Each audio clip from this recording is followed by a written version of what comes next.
کاری کردم نذاشتی من برم اون مال. از الان تا آخر عمرت گنجه رو تو علمود در آوردی،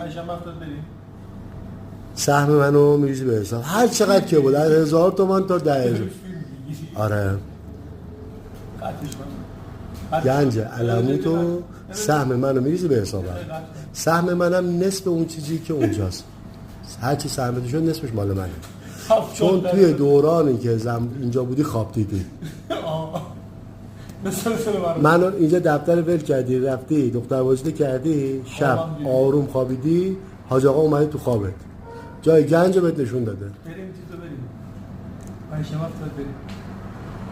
این امروز میتونستیم بریم. امروز نمیشه. مادرت اونجاست؟